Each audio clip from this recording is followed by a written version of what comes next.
What's going on, everybody? Thank you for clicking on the link. Fair Play here once again to do the final review for Queen Sugar Season 2, Episode 8, the mid-summer finale. I'm sorry, the mid-season finale, y'all. Y'all don't pay me no attention. It's getting late.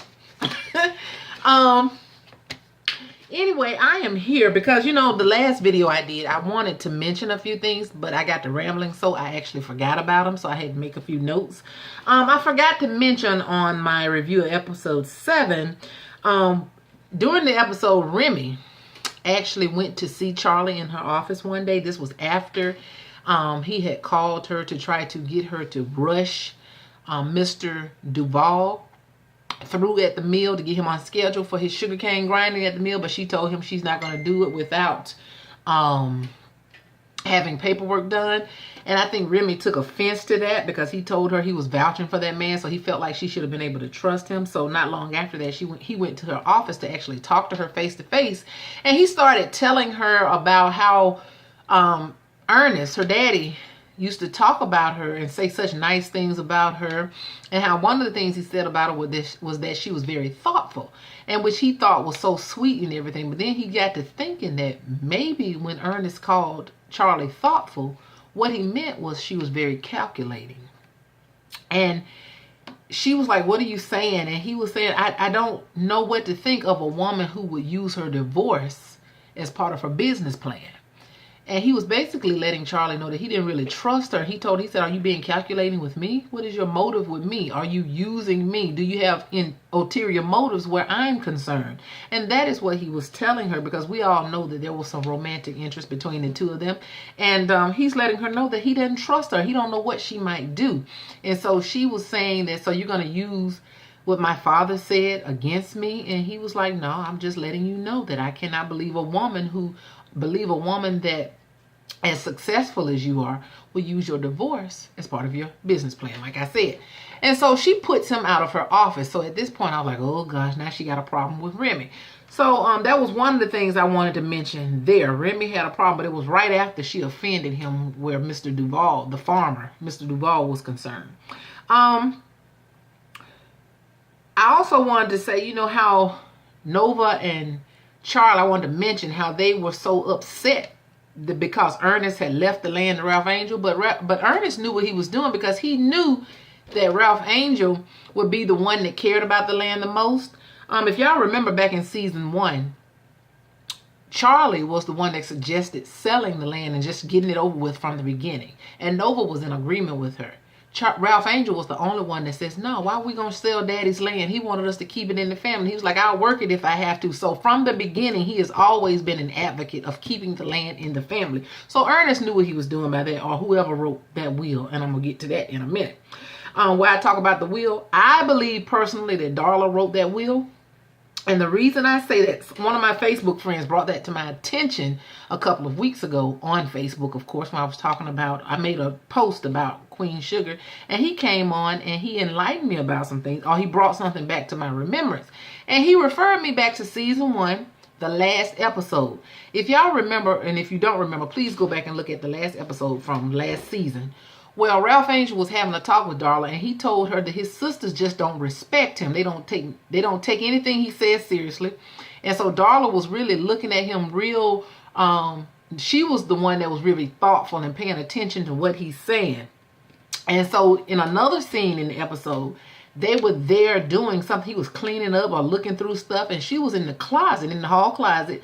And she called Ralph Angel into the hallway, and she told him she was trying to get up there on top of the shelf to get something, but something was blocking her. She couldn't get it. And so she wanted him to get it because, of course, he's taller than her. So he reaches up there to move whatever it was out of the way, and it just so happened to be that metal lock box that the wheel was in. And so he pulls it down, goes in, and that's when he finds the wheel. And it was almost like she was leading him there on purpose. I just really feel like Darla may have written that wheel, y'all. Please let me know in the comments what y'all think about that. I'm still waiting on that to come up. That's going to be a mess when it does come out, okay? Let's see. One of the commenters on the last review mentioned, "Hey Sarah, how you doing?" You mentioned how Nova she's still against Darla. She's the main one. I think Charlie has accepted her, of course. Aunt Vi has even accepted her. But Nova was the one when they were having their arguments, and when Darla was getting ready to leave to go to work, she was the one that told Ralph Angel, let her go. When Ralph Angel was trying to keep her there at the house, she was like, let her go. She ain't family no way. You know, something to that effect. So yeah, Nova still doesn't like, and that's another reason why I don't care much for Nova. Even though she may ultimately be on to something in the end, but right now she doesn't know, and she's mistreating that girl, or she's being standoffish or rejecting her without cause at this point, and I don't like that. Okay. And also the fact in that sense, because of the way she's treating Darla, you know, she's so quick to give these young black men a second chance when they go to prison for stuff, but she can't give a black woman a chance. I mean, I got a problem with that. And there's a lot of things about Nova that just gets on my nerves. She just has her own way of doing things, and it's just, to me, a lot of things she does is offensive. So, you know, I just wanted to bring that up. I wanted to mention it the last time, and I said I was going to get it in there this time. Some things for viewers to think about Queen Sugar, about Nova, about Darla, and whatnot. It's just things that came across my mind. So, now that I've gotten that out the way, on with my review for the mid-season finale, episode 8, entitled Freedom's Plow. This episode was very touching in a lot of ways. I could tell from the beginning that it was, in fact, a finale of some sort because of how everything came to a head. And so I took a lot of notes. I actually went scene by scene on this because it was so interesting to me. And it took me a few extra days. I wanted to put this video up Saturday, but I had to go back and watch this episode again and mull over it a little bit because it kind of moved me a lot. So I'm going to just start from the beginning with my review. And I'm going to try not to be long-winded. But you know how that goes. But I'm going to try my best because, you know, I don't want nobody going to sleep on me. But when the episode first comes on, Nova is at the airport and she's on the escalator going down. And she arrives at the Atlanta Hartsfield Airport. I know that airport like the back of my hand because I've been through it so many times when I'm traveling. But as she's there, Robert is down there waiting on her. He's holding up a sign that says Queen. I said, look at Robert. Oh, Robert is something else, honey. He is a super romantic, okay? Well, he waits on her, picks up, and he takes her back to his place. And he parks in apparently his parking deck to his apartment building or whatever, condo building. He gets out to open the door for her. They have some words, and he told her he was glad that she was there with him. And he gets out to open the door for her, but while he walks on the other side of the SUV, she done hopped in the back seat. I said, oh, what is Nova up to now? So he opens up the door, and he looks and he sees her in the back seat, and he opens it up, and she's like, you said right here, right? So he gets in the back seat with her. And you know what she does from there. I'm like, come on now, Nova. That's just too cheap. I believe in spontaneity and all that. But that was just a little bit too much, too quick, too fast. And come on, you could at least gotten to the apartment first, okay? But once again, Nova was doing what she do best, okay? So after that scene, Charlie's at home and she's getting out of the shower that morning. And while she's doing that, she receives a message from the reporter, Ben.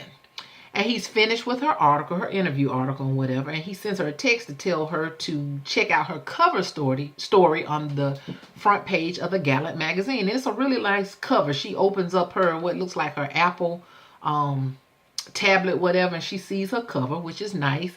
And it's got some headline that says something like Authentic Charlie Bordelon West on it. And it's really nice. And it says something like the new real. And she then, as she ponders over this, you could see she's thinking about it. She takes the towel off of her head and it reveals her nice, natural, curly hair. She's got a head full of nice hair, okay? So that day, I guess she thought about the word authentic and real on the cover, and she had another epiphany. And she decided to let her soul glow, honey. And she was going to wear her hair in its natural state, which, like I said, which I thought was nice. I'm like, girl, where you been all the time with that nice head of hair, straightening it out and putting them extensions in it? But anyway, it looks good like it is, okay? So as she's sitting down in the kitchen eating breakfast, her and Micah, he eating his cereal and she's doing what she's doing, he notices her hair and he tells her that he likes it. And he's obviously never seen it like that before. And she has to explain to him, she's like, it's in its natural state, Micah. So Micah told her that he read her interview, and he mentions the fact that the interview doesn't say anything about her and Davis's divorce. So he's wondering if that means that they're going to actually go through with the divorce, and they're actually going to give their marriage a second chance. And you could tell that he's probably a little hopeful about that, but yet he's not getting his hopes up, but yet he wants that to happen. But Charlie tells him no, and it's just that her and Davis are going to issue a joint statement about the divorce. And so he exhales and he says, and you really can't tell if he's disappointed or not, but you know he wants his family together. He know that child did not want his mom and dad to break up, but he said that he was just making sure, you know. But like I said, there was some obvious disappointment in his response. So the next scene, you see Ralph Angel sitting at the table going through his bills that he obviously cannot pay. And so he decides to call Aunt Vi because he's been calling Charlie and Nova, but neither one of them will respond to him or talk to him. But Aunt Vi is at home. She's getting her pies ready to deliver. Aunt Vi immediately gives her disclaimer. When she answers the phone, he tells her, he said, "Hey, Aunt Vi." And she tells him she tried to help him, but nobody helped him and Charlie and Nova, but when nobody listening to him. And she tells him to leave her out of this mess when he asks her, has she heard from Charlie and them? He told her he's not trying to put her in the middle of anything at all. But of course he's trying to put her in the middle of it. That's why he called her. He knows what he was doing. So he said, like I said, he tells her that he has bills to pay and he needs to have a convo with Charlie about what's next. So Vi reminds him about how he said that he would do whatever he needed to do. Because he did on the last episode when they attacked him and was questioning him about what he's going to do, how he's going to take care of the farm. Of course, out of his ego and out of emotion, he told them he'll do whatever he's got to do. He ain't going to ask nobody for nothing. So now he's having to eat crow behind what he said, y'all. So he, like I said, she reminds him that about what he said he would do and how he said he'd do whatever he needed to do to make it happen on the farm, and that everybody need to just trust him. And he doesn't know, he tells her that he doesn't know how they could just drop him like that. He tells Aunt Vi that he needs that payroll check to keep working on the farm because of his probation and everything, and that he didn't mean the things that he said. But as soon as he said he didn't mean it, she cut him off. And she basically told him, "Well, tough titty, Ralph Angel." She didn't say that. Those are my words, but that's practically what he said. She said, "It's tough. You're there now. You said what you said, and this is where you are." And she advises him to just keep on trying to get in contact with his sister because she's done with it. And then she practically just says goodbye and she hangs the phone up on Ralph Angel. At this point, I felt a little sorry for him, but not really, okay? Because he did put himself in that position, but I understand how he got in that predicament. You know, I do get it. So then Hollywood comes in to the kitchen where Aunt Vi is, and he asks her, he said, are they still at it? Talking about Ralph Angel and Charlie and them. And Aunt Vi tells him that ain't nobody talking to nobody. And she thinks, even though she done hung up on Ralph Angel, she tells Hollywood that maybe she ought to talk, because you know she feeling sorry for him. She's like, maybe I ought to talk to Charlie and Rob. Talk to Charlie on Rob's behalf, because we all know that Aunt Vi feels very strongly about Ralph Angel, and he feels strongly about his relationships with his sister, and she's always trying to fix things between them. So I knew she couldn't just drop it like that. So she tells Hollywood that she wants to call Charlie and talk to her on Ralph Angel's behalf, but Hollywood tells her he don't want her getting worn out, and she's stubborn as a mule, and she's got a life outside of them children. That's what he said. And she's like, "What you mean?" She says, "I'm all they got left."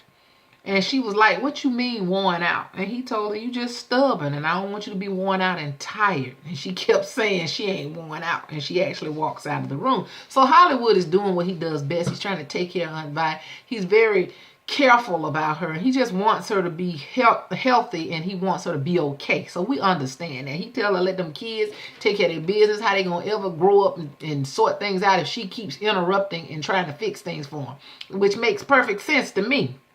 So anyway, back at Charlie's office, Remy comes in to tell her about St. Joe's Press picking up some quotes from her interview. You know how these blogs and these gossip tabloids and different things, news articles and other news articles take things that you say and pull them out and they build a story around it. Well, that's what happened with St. Joe's Press.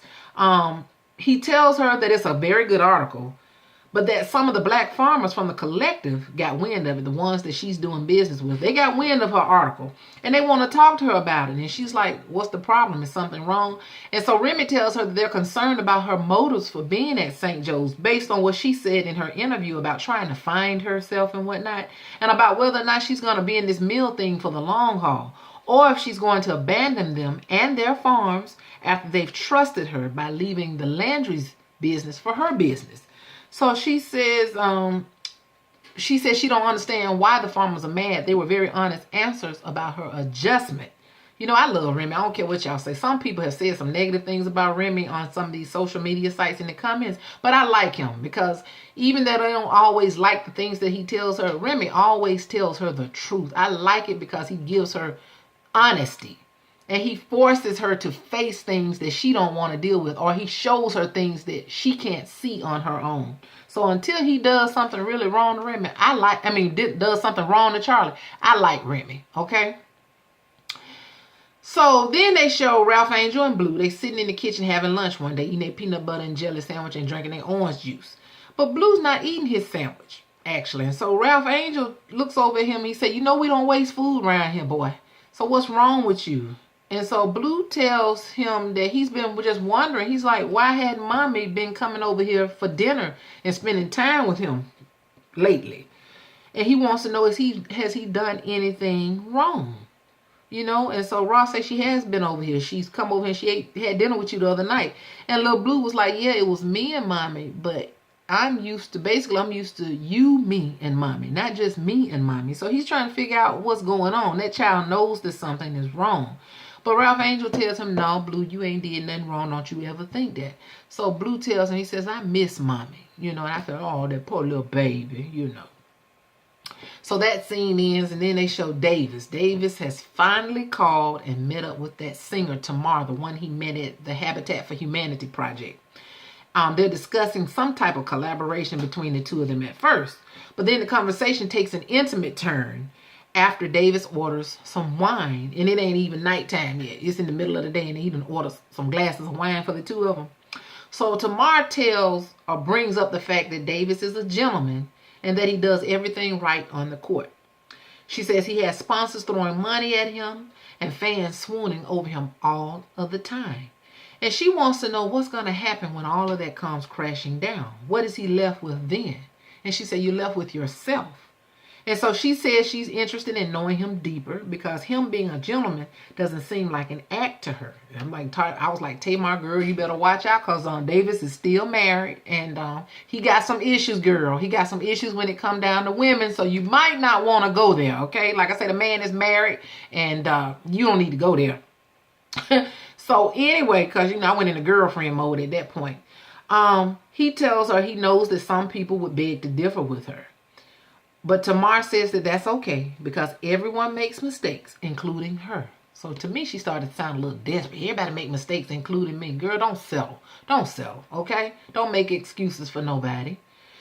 So anyway, she suggests that they can be each other's second chances, and then they lock eyes. I said, oh, here we go. So Charlie's back in her office. Darla walks in. Because, they have not yet had a conversation about the confrontation they had the week before at the kitchen table at Aunt Vi's house when she realized that Darla knew about the will and she didn't. Darla comes in and she confronts her. She says, are we okay with each other after what happened at Vi's house? And Charlie said that she don't know. She get her butt on her shoulder like she do sometimes. She says, I don't know, because she feels challenged at the fact that Darla knew about this will, but she didn't tell her. So in other words, Charlie felt ambushed. And I started thinking to myself, Charlie, what that girl look like telling you something that her man told her? Who did Charlie think she was in that moment? That girl owed her anything? Why would she tell her something that Ralph Angel didn't want her to tell her? So anyway, the next thing I know, Darla took the words right out of my mouth. 'Cause Charlie told her she didn't trust her. She said, it's hard to trust you now. So she says, no, we're not okay. I said, okay then. So Darla apologizes. She does the right thing in her great Darla fashion. I like the way Darla does things. Darla says, she says, okay. She says, I just want you to know that I'm sorry for the way that I made you feel. She says, but I want to tell you that it wasn't my place to tell you about the will. It was Ralph Angel's. I was like, girl, psh, psh, go ahead, Darla. Darla told her right in that moment. It wasn't her place to tell her. She told Charlie, she says, I'm going to keep on doing my best work for you. I'm going to keep on coming to work and doing my best for you until you tell me not to. But I hope that day never comes. I like Darla. I don't care what nobody says. She probably wrote that will, though. It's going to be a different story then. But the way she dealing with people and the way she handling people, she's being strong and she's standing up and being a woman. I like that about Darla. She told Charlie what was what. Charlie couldn't say nothing. She was sitting there looking at her, staring, because she knew Darla was right. She said, but I hope that day never comes. And then she turns around and she walks away. I was like, you go ahead on, Darla. Go ahead on, girl. So then they showed Robert then took Nova to this fancy banquet party. And he tells Nova to be open-minded because these are people, some of his old friends, and they cut from a different cloth. And things got interesting for Nova at this point. He runs into somebody by the name of Dr. Evan Melba and his wife, Laurie Melba, who is a judge. And they're a very nice, outgoing couple, you know, loud, like Southern Belle white people usually are. They talking to him real loud, but they're real outgoing, and they're very kind people. Then some Republican by the name of Timothy North, who is the contributing editor of The Real American. And Nova obviously knows who he is, so she's obviously read some of his work before. So she tells him hello. They speak to each other and whatnot. And I knew right then that he was not going to be her type of person. I said, we finna have a problem. Because we know how Nova is about her community and about New Orleans and what's going on and about the prison system and whatnot. We know how she is. So I knew it was fixing to be some trouble where this man was concerned. So anyway, they changed that scene. They go over to Micah, Kiki, and another of her little friends. They're walking home from school one day when they come across a situation where the police are detaining another group of young black people, some teenagers it looks like. So Kiki and her friends suggested they stick around and make sure that nothing happens to the kids. You know, everybody got to pull their cell phone out today for evidence, you know. So Micah, while all of this is going on and they're watching what's happening, Micah sees one of his little white friends from his school. Because, you know, Micah goes to a private school. And he sees one of his little friends. And the friend comes over and speaks to him. And Micah introduces Kiki to him. And the little friend tells Kiki, you know, he talks about you all the time or whatever. He makes him blush and whatnot. And so the little guy he invites Micah and Kiki and the friend to go to the movies with them. But Micah looks back over at the black teenagers, the friends, and the police and what's happening over there. And I think he felt a little bad and he felt like he needed to stay there. And he told his little white friend, he said, no, I think I'm going to stay here. I ain't going to go this time. And he just basically declined his offer. So the little guy left and went on about his business with his friends. And so at that point, Kiki and the friend, they take out their cell phone and they start recording. So then they saw Charlie and Remy. They actually have a meeting. I forgot to mention earlier that the farmers wanted to have a meeting with Charlie to discuss what she said in her interview. So they're having this meeting / potluck one night at the High Yellow Diner where Vi works, and she done cooked and everything. And they just wanted to basically voice their concerns about what she said. They needed some reassurance at this point. So Mr. Prosper, he's basically the Speaker of the House, and he starts off the conversation and he tells them they want to know if she's in this mill business for the long haul because they took a chance on her when they left the Landry's mill. And they took a chance on her when they left the Landry's mill to do business. See, the Landry's was probably the only mill in New Orleans for a while, and they were charging them high prices. And so they didn't have any other options until Charlie came along. And they were letting her know they don't want to be left in a year or two to have to go running back to Landry, who's going to charge them the higher prices, basically. The regular old prices where she's giving them discounts. So Charlie speaks up about her childhood. She starts to explain to him about her childhood coming to the farm. And she admitted that she came to St. Joe's initially for the very wrong reasons. But since that time, she's had a change of heart since her father died. She lets them know that she's seen some wonderful things in the people, in the community, and how they love each other. And basically, St. Joe's is home to her now. So she reassures them that she's in this thing with them for the long haul. And apparently the farmers are satisfied and pleased with her response. And at this point, one of them the preacher, he tells them all to hold hand, and he says this simple but very moving prayer over everybody at the table. So she has regained their trust. I'm not saying she ever lost it, but she has reassured them that she is there with them and they can trust her with their business. So at this point, I guess they start eating or whatever. Like I said, I invite them prepared a potluck. So then they show Ralph Angel. He has gotten Darla to come over to his house because after having that conversation with Little Blue, he realized that he needed to talk to that baby, okay? So he's gotten Darla to come over so that they can have a heart-to-heart talk with Blue about why she hasn't been around lately. And Darla basically sits there and she tells him that her and Ralph Angel did have a little argument, but they are still family. So she also tells them that she has to keep a very strict schedule, just like he has to keep a strict schedule with school and whatnot. And he understands that. And she says this is for her to get better and to become healthier. And she tells him that when he was a little baby, that she was really sick. And he's like, well, you're not sick anymore. And she tells him, no, she's not. I'm all better now. And he says, well, he says, can we hang out tomorrow? But she said, no, we can't hang out tomorrow because I've got this function that I got to go to tomorrow. And she's talking about that 2-year sobriety graduation ceremony that she's going to have.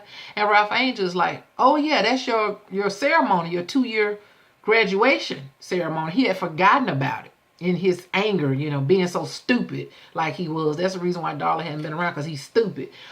He remembered that she was having her ceremony. And he seemed to be happy about it. And at that moment, I knew he wasn't going to disappoint her, but he was going to show up.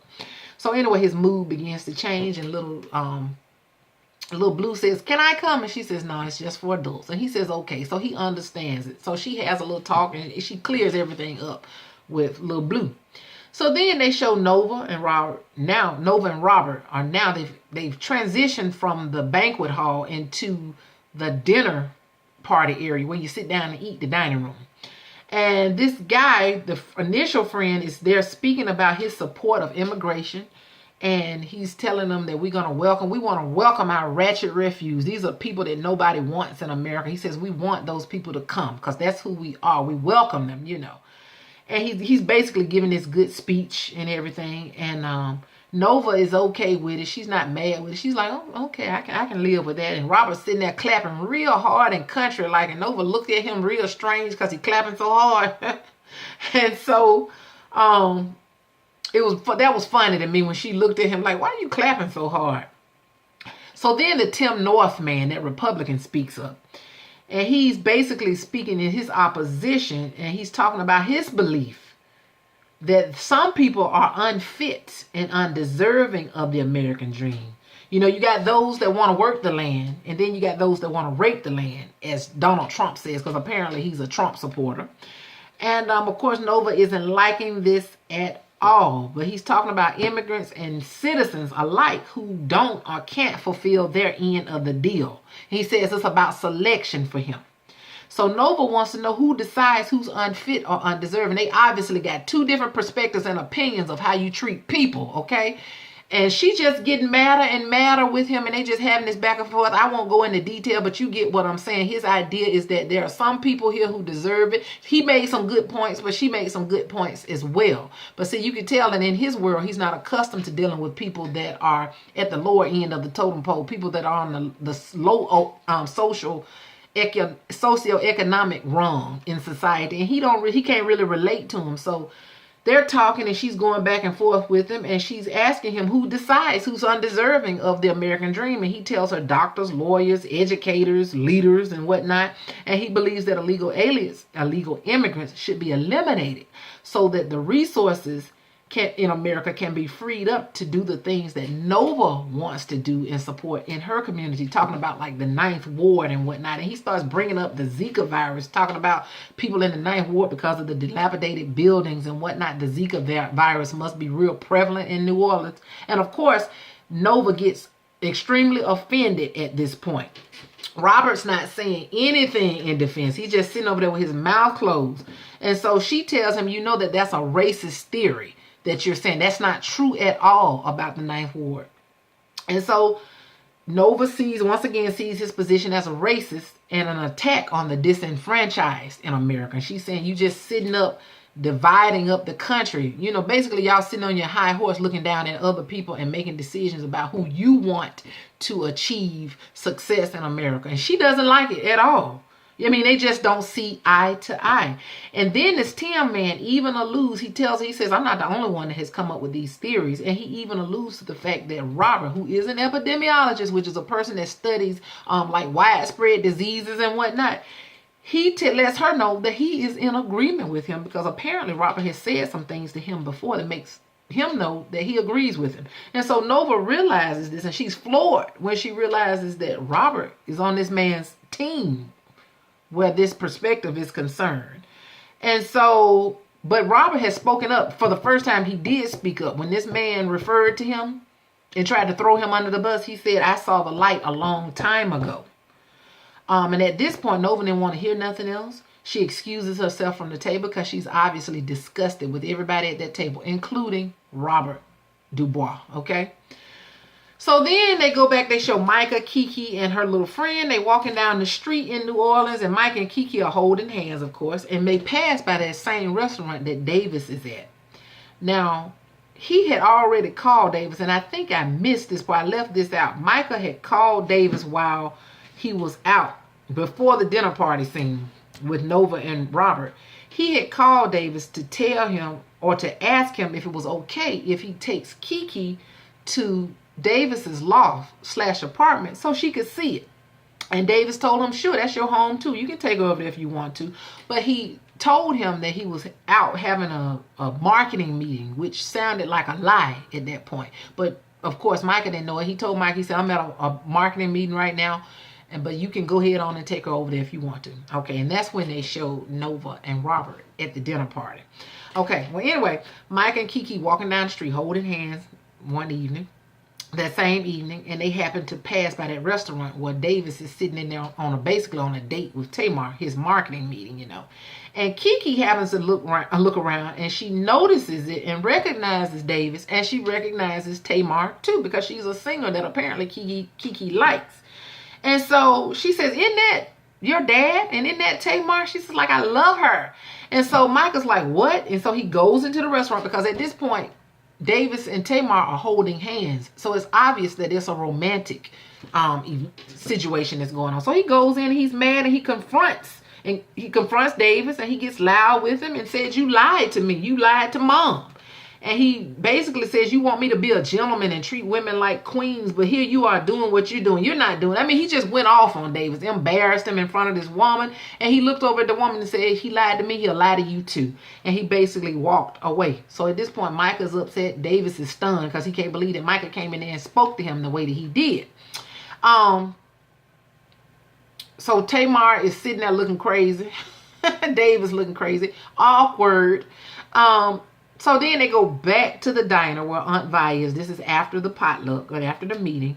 Vi is cleaning up when all of a sudden she faints. Just falls right out in the floor, knocking dishes over. And Hollywood runs over, Charlie runs over, and they go to help her up. She hadn't completely blacked out. She's still conscious, but something is wrong. Something is wrong. It's like she's had maybe a mild stroke or whatever. Not sure. But they were like, we need to take you to the hospital. But she's like, I'm fine. I'm okay. I'm going to be all right. I'm just tired. I've been running around town all day. And Charlie was like, we need to take you to the hospital like Hollywood said. He's right. And she's like, it could be something seriously wrong.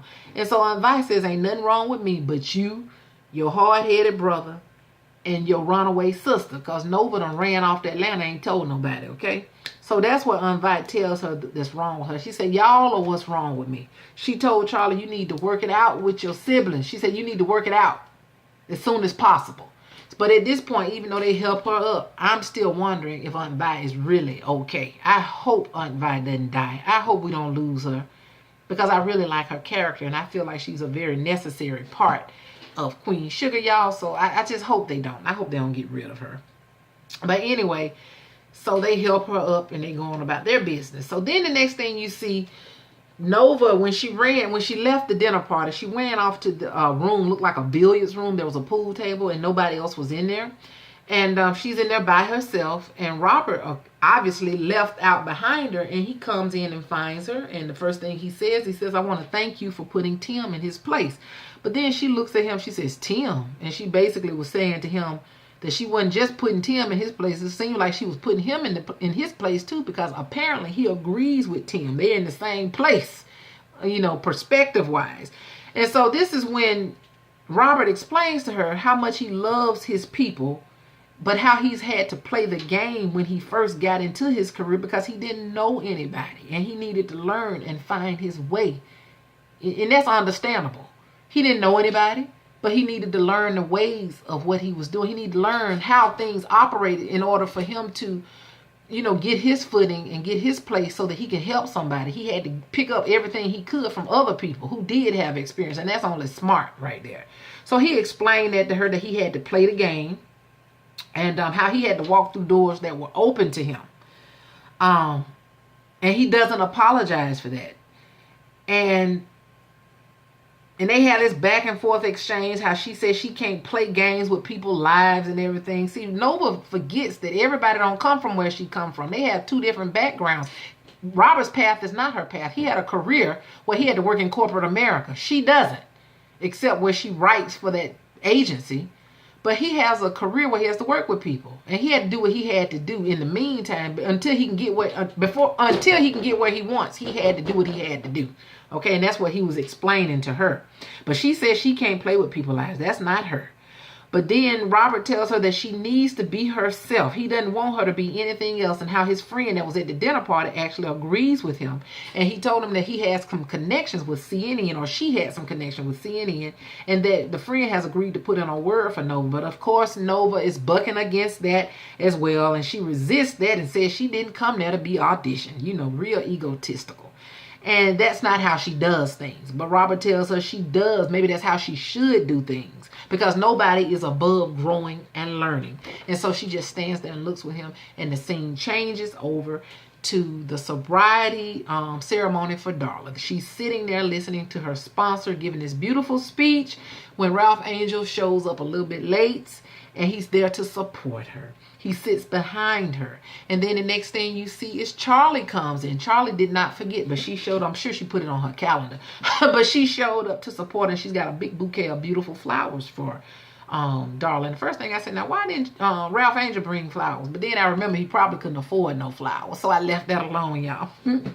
So anyway, after she goes up to receive her award or whatever, Ralph Angel has a conversation with Darla's sponsor, who basically was blunt and to the point with him. And she tells him that Darla's in this lifelong battle for her sobriety, and how she hopes that he is good for her, how she hopes that he can be supportive to her and be what she needs him to be. And she basically told Ralph Angel she doesn't want Darla to slip back into that lifestyle of addiction. And if he can't be there for her like she needs him to be, that he should just leave her alone, basically.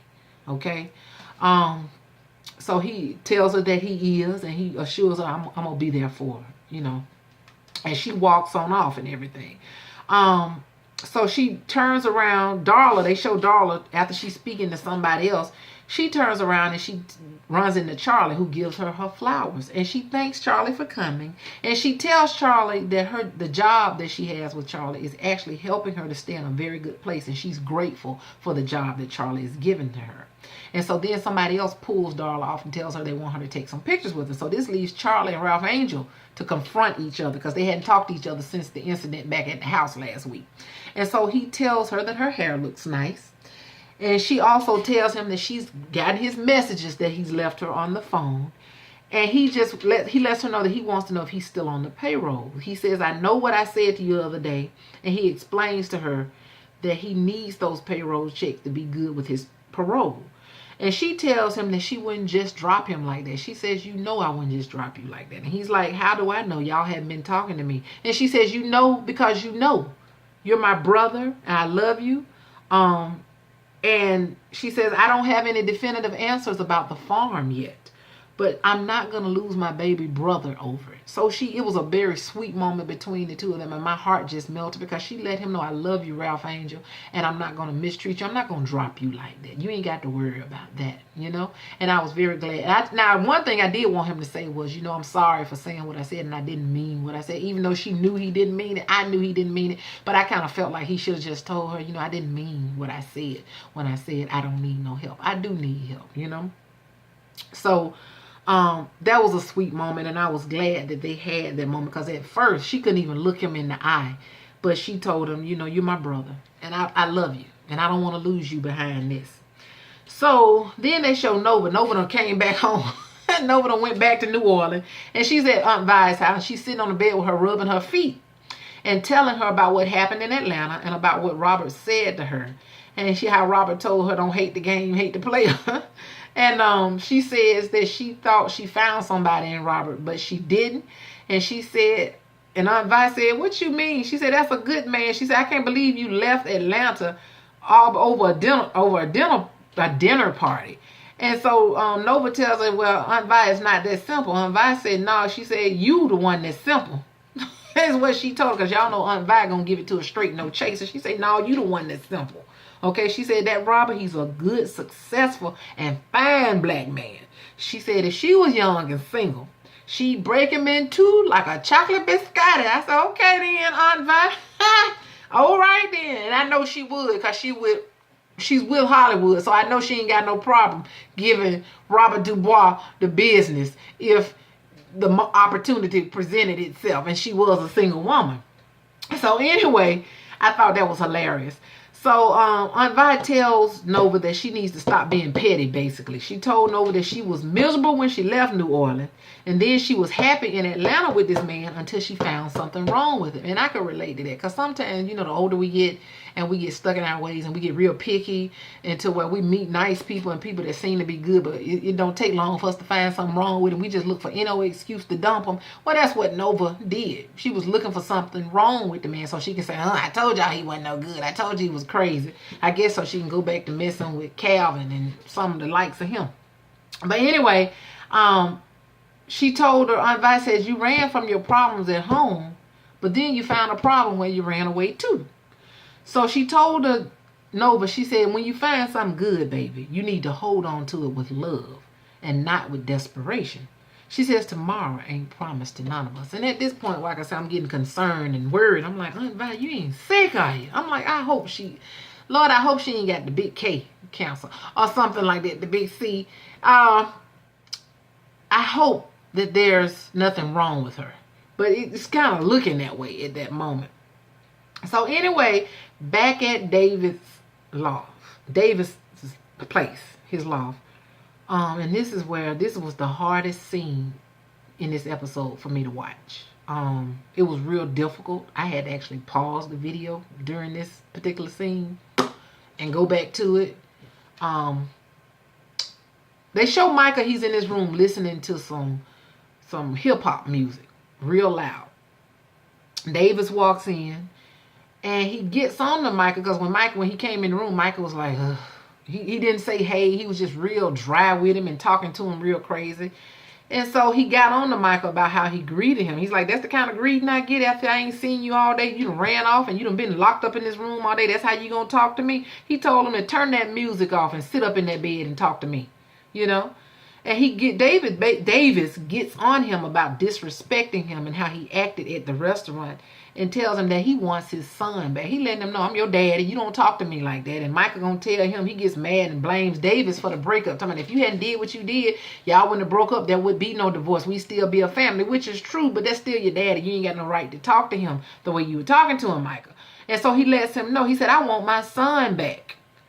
And so he blames Davis. He says, what happened that night? If you hadn't brought that darn car for me, I wouldn't have gotten arrested and went to jail that night. So it was at that point that Davis realized that Michael was hiding something from him that happened that night. And this is why I started getting real nervous. I was like, oh my God, don't tell me they're finna visit this again. That means something to come out. And I probably don't want to know the answer to it, because everything, all the suspicions and things that people have thought, the viewers have thought about what happened that night. I was like, please don't tell me it's true. So anyway, when he asked him, he kept pressing him, tell me what happened. Let me know what happened that night. Michael gets nervous and tries to leave the room. David's standing up there getting nervous with his arms crossed. I'm getting nervous watching it. And Michael tries to get up and walk out the room, but Davis blocks him. So Michael gets real mad at this point and frustrated, because he don't want to tell Davis anything. And he knocks everything off of his desk in the room. And at this point, he gives in, and he finally just sits down on the bed, kind of defeated and broken down. And so Davis is looking crazy. He's standing up there doing like I'm doing. I'm like, oh God, what is this child finna say happened to him that night? So Micah starts telling him about that night, and I ain't gonna go verbatim, but basically what happened was they were riding as he was taking him to the police department, because when I saw the episode, I was like, certainly nothing happened that night, because he was only in jail for 4 hours, and there were several other people in there. They ain't like they had privacy to do anything to the boy. So I didn't think anything had happened, but it didn't occur to me, or I didn't think about the fact that the police officer took the boy on the ride home and that something could have happened. I mean, on the ride to the police department. It didn't dawn on me that he had the opportunity then to do something to Micah. And so Micah starts telling him how the officer took him on a ride that night when he arrested him. He drove right by the police department. I was like, oh God, what is he about to say? And he says they passed the station and he took him to this area. He didn't know where he was, but it was a dark alley. I was like, oh God, oh God, oh God. Don't tell me the unthinkable done happened to this boy. I'm sure I'm not the only one that thought that. And he says the man kept telling him, after he told him that Davis was his father, the man didn't believe him at first. But then he finally believed that Davis was his daddy. And he kept saying, oh, you got a silver spoon in your mouth. And he kept saying that over and over. You got a silver spoon in your mouth, silver spoon in your mouth. And so he says the man gets out and in the alley, parks the car, gets out, drags him out and tells him, I'm going to put something else in your mouth. I was like, no, no, no. Y'all know what I thought. I was scared and nervous. But then Micah says he put the gun in his mouth. Oh, God, which is bad. But y'all, I exhaled. I was like, whew, gun is bad. But I just knew he was going to say he put something else in there. I wasn't prepared for that. And I think, and when I came back from pausing it, I was like, oh my goodness. Oh my goodness. But it wasn't what we thought it was. It was the gun, which was bad enough. But at least it wasn't that. You know what I'm saying? And he said the man pulled the trigger. So this baby thought he was going to lose his life that night, y'all. But it wasn't. He said he pulled the trigger, but apparently there was no bullet in it, okay? So Davis is tearing up and crying, and Micah's sitting there crying and shaking like he having a little nervous breakdown, and he needed to get that off his chest.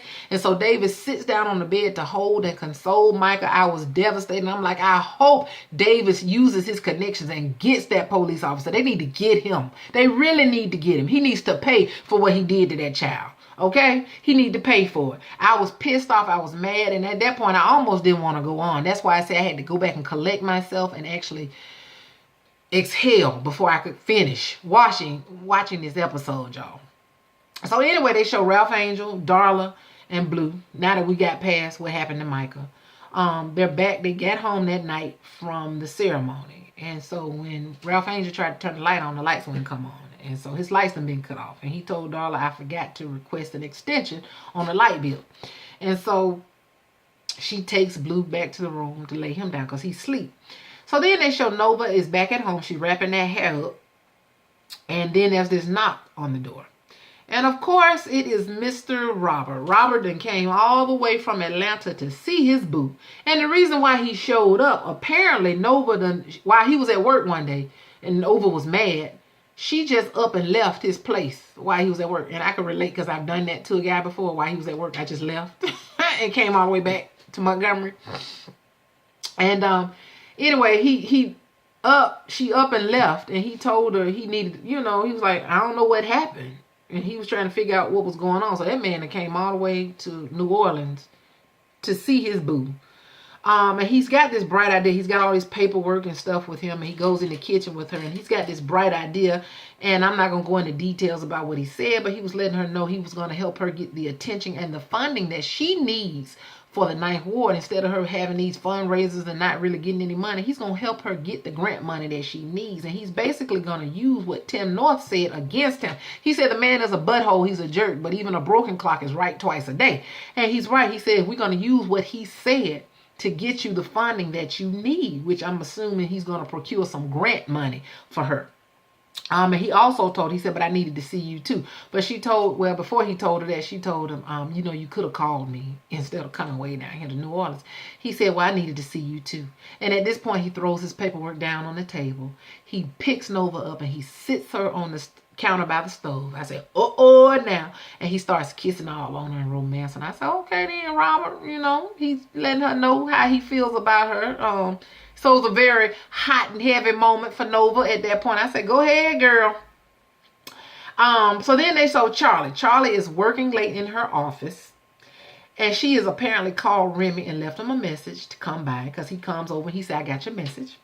So he had left the potluck early that day because he had read her interview and he didn't like it. He admitted to her that he did not like the interview that she gave. And he at first lied and said the reason he left. When she asked him, she said, you left early. I didn't have a chance to thank you for helping me with the farmers. He said, yeah, I had to go to a training class. And she said, be honest with me. And that's when he told her, no, I left because I read your interview and I really didn't like your interview. And he told her, I didn't like it because you didn't mention your divorce. And she explained the reason why she didn't mention it. It was for Micah's sake, and it was for practical business image reasons, you know, asset protection and stuff like that. And she wanted to be able to control her own story. And she didn't want Remy to feel like he was like a rebound for her. And she didn't want people thinking that he was a rebound for her. And Remy told her, he said, don't play with me. And he was real serious at this point. I love Remy. I really do. And she told him, she says, I'm not calculating with you, Remy. And she told him that her feelings for him are very real. So she breaks down and she starts crying and she practically begs him to forgive her and to be with her.